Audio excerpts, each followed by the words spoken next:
ವಿದ್ಯಾಭೂಷಣ್ ಎನ್ನುವ 5 ಅಡಿ ಎತ್ತರದ ಆಸಾಮಿ. ತೀರಾ ಹೇಳಿಕೊಳ್ಳುವ ಎತ್ತರ ಅಲ್ಲದಿದ್ದರೂ ಇವನ ಕೀರ್ತಿ ಅತ್ಯಂತ ಎತ್ತರದಲ್ಲಿ ಹಾರಾಡುತ್ತಿತ್ತು. ಸುತ್ತ 10 ಹಳ್ಳಿಗಳಿಗೆ ಸರಪಂಚನಾಗಿ, ಬಡವರ ಬಂಧುವಾಗಿ, ಕಷ್ಟದಲ್ಲಿರುವವರಿಗೆ ಸಹಾಯದ ಹಸ್ತವಾಗಿ ಪ್ರಸಿದ್ಧಿಯಾಗಿದ್ದನು. ವಿದ್ಯಾಭೂಷಣ್ಗೆ ತಕ್ಕ ಮಡದಿಯಾಗಿ ಬಂದವರು ಅನ್ನಪೂರ್ಣಮ್ಮನವರು.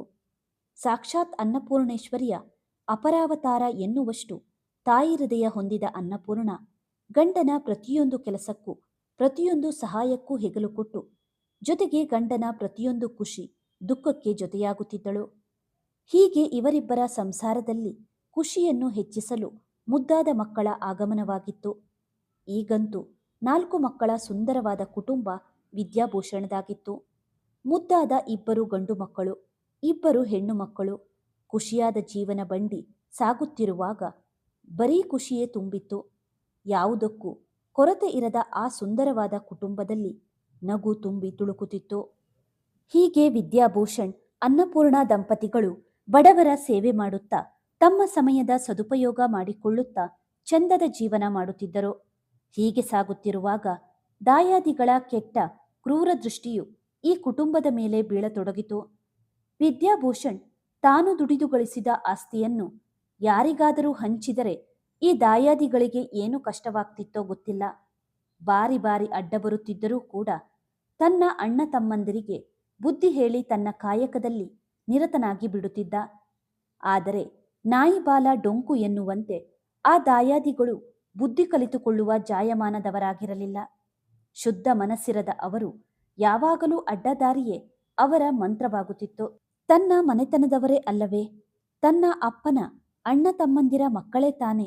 ಇರಲಿ, ಸಮಯ ಸಂದರ್ಭ ಅವರಿಂದ ಒಮ್ಮೊಮ್ಮೆ ಕೆಟ್ಟ ಕೆಲಸ ಮಾಡಿಸುತ್ತಿದೆ, ತಿದ್ದಿ ಹೇಳಿದರೆ ಪಾಠ ಕಲಿಯುತ್ತಾರೆ ಎನ್ನುವುದು ವಿದ್ಯಾಭೂಷಣ್ನ ನಿಲುವಾಗಿತ್ತು.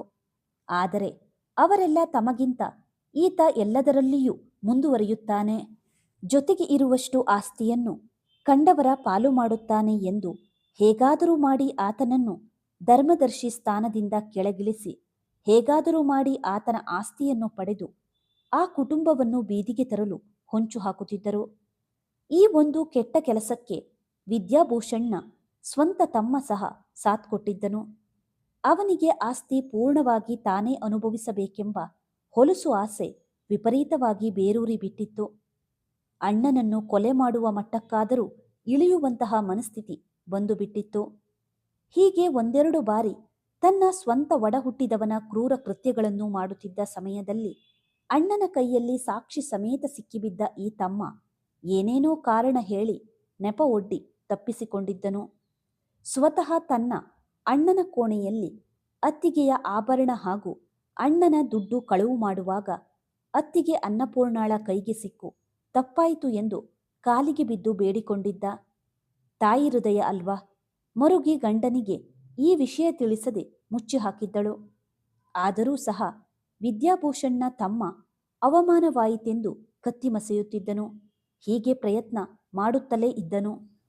ಆದರೆ ಈ ಸಲ ಅಣ್ಣನನ್ನು ಹೇಗಾದರೂ ಕೊಲೆ ಮಾಡಬೇಕೆಂಬ ಸಂಚು ಮಾಡುವ ಮಟ್ಟಕ್ಕೆ ಇಳಿದು ಬಿಟ್ಟಿದ್ದನು.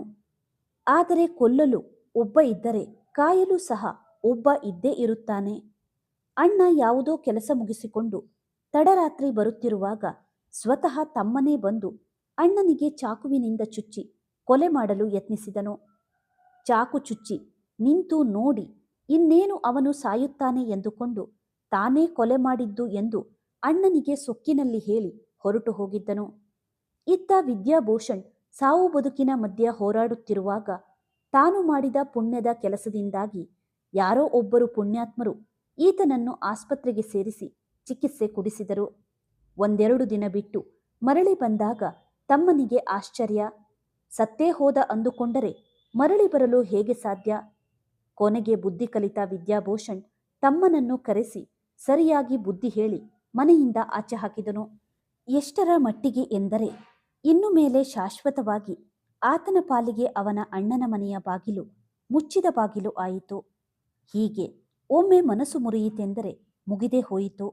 ಎಷ್ಟೇ ಪ್ರಯತ್ನಪಟ್ಟರೂ ಮನಸ್ಸಿನ ಬಾಗಿಲು ಒಮ್ಮೆ ಮುಚ್ಚಿತೆಂದರೆ ಅದು ಮುಚ್ಚಿದ ಬಾಗಿಲಾಗಿಯೇ ಇರುತ್ತದೆ. ಏನೇ ಮಾಡಿದರೂ ಮೊದಲಿನ ಪ್ರೀತಿ ಬಾಂಧವ್ಯ ಸಿಗಲು ಸಾಧ್ಯವೇ ಇಲ್ಲ.